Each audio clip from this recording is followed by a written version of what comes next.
I'm W.R. Benton, award-winning Amazon best-selling author, and I'd like to introduce my book, James McKay, U.S. Army Scout.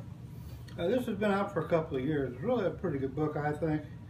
It's about about an individual who, at the end of the Civil War, was on the wrong side, the Confederacy. James McKay runs west to try to find a job because the South is just shattered. There's no money, there's no income, there's absolutely no jobs. The economy's a mess, so he's got to eat. He's hoping to get a job on the Transcontinental Railroad, but that didn't work out, so he takes a job scouting for the Army.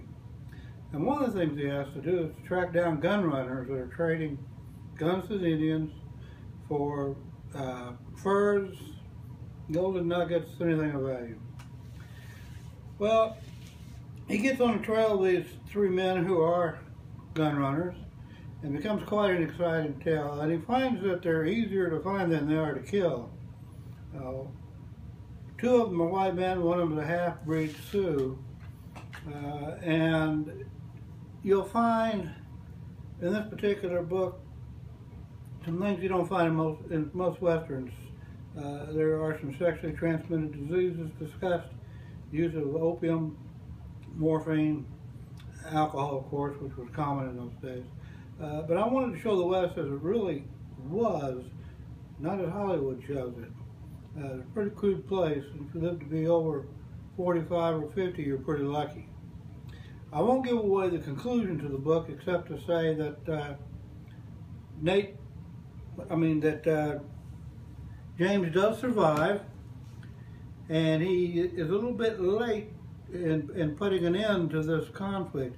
You would suppose that a man with his quality and the assets he had available, that he could have done this very quickly, but that's not the case.